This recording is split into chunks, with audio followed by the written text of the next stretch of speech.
बिस्मिल्लाहिर्रहमानिर्रहीम। अस्सलामु अलैकुम। हमारी आज की वीडियो पार्ट्स ऑफ स्पीच के बारे में है। इसको वर्ड क्लासेस भी कहा जाता है। इंग्लिश कन्वर्सेशन में इन पार्ट्स ऑफ स्पीच में से 2 या 3 या इससे ज़्यादा पार्ट्स ज़रूरत के मुताबिक इस्तेमाल किए जाते हैं। Words are divided into different kinds और classes according to purposes they are used for. The different kinds of words are called parts of speech or word classes. अल्फाज को उनके इस्तेमाल के मुताबिक मुख्तलिफ अक़साम या क्लासेस में तकसीम किया जाता है। अल्फाज की मुख्तलिफ अक़साम को पार्ट्स ऑफ स्पीच या वर्ड क्लासेस कहा जाता है। The parts of speech are 9 in number. Parts of speech की कुल तादाद 9 है। Noun, pronoun, verb, adjective, adverb, preposition, conjunction, interjection, article। अब इनको वन बाय वन डिफाइन करते हैं। Noun, the name of some person, place और thing is called a noun. किसी शख्स, जगह या चीज़ के नाम को नाउन कहा जाता है। इसे हम उर्दू में इसम कहते हैं। Moreover, the name of quality, action or state is also a noun। इसके अलावा किसी क्वालिटी, एक्शन या स्टेट को भी नोन कहा जाता है। For example, Kamran, Nazia, Lahore, rose, truth, honesty etcetera.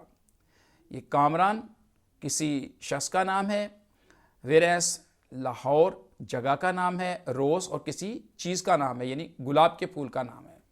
इनको हम क्या कहते हैं? नॉन। जबकि ट्रूथ, ऑनेस्टी ये 2 क्वालिटीज़ हैं, इनको भी हम नॉन कहते हैं। Pronoun, a word used instead of a non. Non की जगह पर जो लफ्ज़ इस्तेमाल किया जाता है उसे हम प्रोनाउन कहते हैं। For example, she, he, they, we, it etcetera. Kamran reads a book. Kamran एक किताब पढ़ता है। ही रीड्स वेरी वेल, वो बहुत अच्छा पढ़ता है। अब इस एग्जाम्पल में जो ही है इसको प्रोनाउन कहा जाता है और ये कामरान की जगह पे इस्तेमाल हुआ है। Kamran, Ali and Numan are students. They are good students. Kamran, Ali और नुमान तालिब इल्म हैं। दे आर गुड स्टूडेंट्स, वो अच्छे तालिब इल्म हैं। अब जो दे है ये प्रोनाउन है, कामरान, अली और नुमान की जगह पे इस्तेमाल हुआ है। तो नाउन की जगह पर जो लफ्ज़ इस्तेमाल किया जाता है उसे हम प्रोनाउन कहते हैं। इन 2 एग्जाम्पल्स के अंदर ही और दे प्रोनाउन है। Verb, a word used to say something about some person, place और थिंग। ऐसा लफ्ज़ जो किसी शख्स, किसी जगह या चीज़ के बारे में कुछ बताने के लिए इस्तेमाल किया जाता है। For example, the boy writes a letter. अब ये जो राइट्स है इस एग्जाम्पल में ये वर्ब है। ये क्या बताता है? द बॉय के बारे में बताता है कि वो क्या करता है? राइट्स अ लेटर, एक ख़त लिखता है। तो राइट्स का मतलब है लिखना। अब ख़त पढ़ा भी जाता है तो तब अगर होगा the boy reads a letter, तो तब रीड जो है ना ये वर्ब होगा। ये बॉय के बारे में बताता है कि ये लड़का जो है ये ख़त को पढ़ने का काम करता है। सेकेंड एग्जाम्पल है, Lahore is a big city. अब ये लाहौर जगह का नाम है, यानी शहर का नाम है। और ये क्या बताता है? क्या बताता है कि बड़ा शहर है। Lahore is a big city.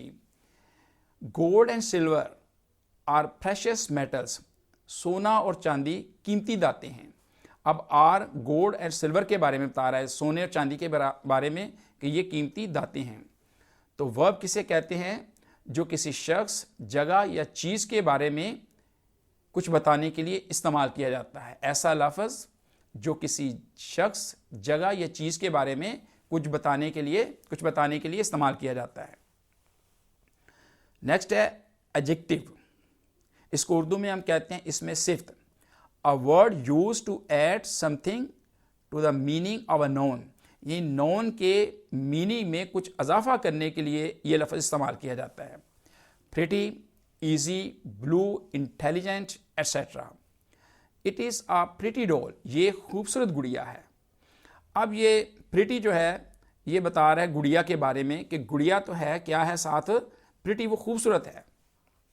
It is an easy question, it is an easy question, ये एक आसान सवाल है। अब ईजी किसके बारे में बताता है, क्वेश्चन के बारे में, यानी सवाल तो है लेकिन क्या है, ईजी, आसान question. This is a blue pencil, ये नीली पेंसिल है। अब ब्लू जो है ये पेंसिल के बारे में बताता है कि वो नीली है। He killed the black snake, उसने काले सांप को मारा, यानी सांप के बारे में ब्लैक बता रहा है कि सांप कौन सा था, ब्लैक कलर का था। तो एडजेक्टिव से कहते हैं जो किसी नॉन के बारे में बताता है, यानी उसकी कोई क्वालिटी, कोई सिफ्त के बारे में बताता है, उसके मीनिंग में मज़ीद इजाफा करता है, उसके बारे में मज़ीद कुछ बताता है, उसको हम क्या कहते हैं, adjective. Adverb, a word used to add something to the meaning of a verb and adjective और अनदर वर्ड और another adverb.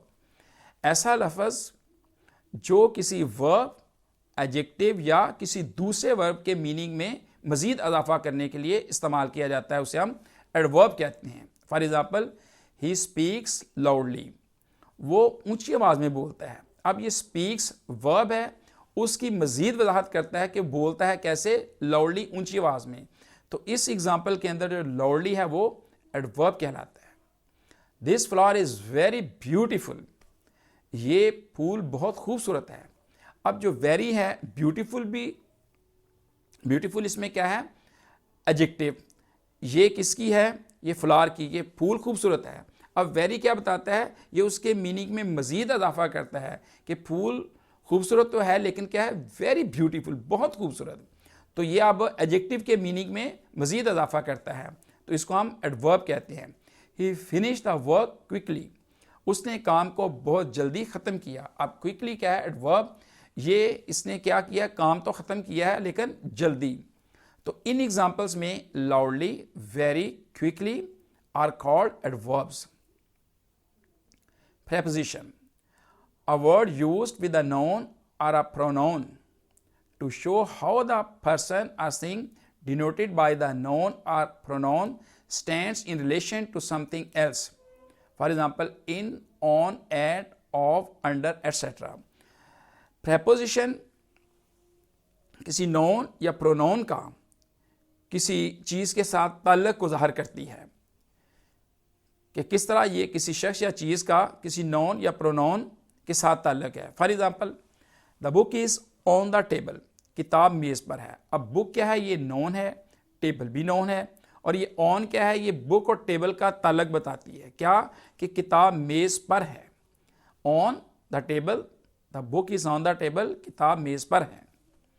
The cat is under the table, बिल्ली मेज़ के नीचे है। अब कैट और टेबल का ताल्लुक़ क्या है कि ये अंडर, यानी कैट क्या है, ये टेबल के नीचे है। तो प्रेपोजिशन क्या है, ये नॉन या प्रोनाउन का किसी चीज़ के साथ ताल्लुक़ ज़ाहिर करती है, प्लेसमेंट को ज़ाहिर करती है, वगैरह वगैरह।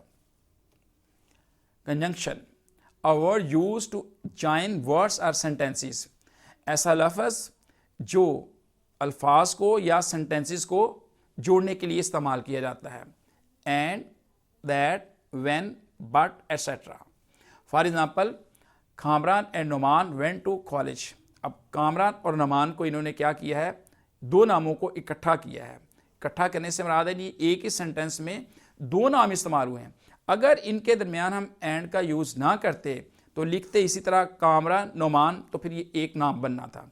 एंड ने किया इन दो नामों को अलग किया और एक ही सेंटेंस के अंदर दो नाम अलग अलग शो कर दिए। I requested him to help them, मैंने उससे उनकी मदद करने की गुजारिश की। बट ही रिफ्यूज, लेकिन उसने इनकार कर दिया। अब दो सेंटेंस हैं ये, I requested him to help them, मैंने उससे गुजारिश की उनकी मदद करने की। अब ये एक सेंटेंस है, जबकि ही रिफ्यूज, उसने इनकार कर दी, ये दो हैं। लेकिन बट लगाने से हमने एक ही सेंटेंस को, इनको एक ही सेंटेंस में चेंज कर दिया है, बदल दिया है। तो कंजंक्शन क्या है, ये सेंटेंसेस को या वर्ड्स को ज्वाइन करने के लिए, मिलाने के लिए इस्तेमाल किए जाते हैं। Conjunction. Interjection, a word which expresses some sudden feelings, ऐसा लफ्ज़ जो किसी अचानक फीलिंग्स का इजहार करता है। For examples, alas, hurrah, oh, ah, lo, touch, etcetera. A symbol is put at the end of an interjection word, जब भी इंटरजेक्शन वर्ड का यूज़ किया जाएगा तो उसके एंड पर ये एक सिंबल डाली जाएगी। Hurrah, we have won the match, ये खुशी के मौके पे बोला जाता है और अचानक ये फीलिंग्स होती हैं, अचानक ये आवाज़ आती है, hurrah, we have won the match. Alas, he is failed, ये गमी के वक़्त ये लफ्ज़ बोला जाता है, किसी दुख के, अफसोस के, गमी के वक़्त ये लफ्ज़ बोला जाता, अलैस, ही इज़ फेल्ड, अफसोस, ही इज़ फेल्ड, वो नाकाम हो गया। Article, there are two types of articles in English language, English ज़बान में दो किस्म के आर्टिकल्स हैं। Indefinite articles a an, definite article the. A और एन को इनडेफिनेट आर्टिकल्स कहते हैं और द को डेफिनेट आर्टिकल कहते हैं। इन दोनों आर्टिकल्स के यूजेस पर मैं दो वीडियोस बना चुका हूँ। इस वीडियो में मैं इन दोनों के लिंक्स भी दे देता हूँ, आप इनको सुन लें तो आपके कॉन्सेप्ट क्लियर हो जाएंगे। In the end, don't forget to like, share and subscribe the channel. अस्सलाम वालेकुम, अल्लाह हाफिज़।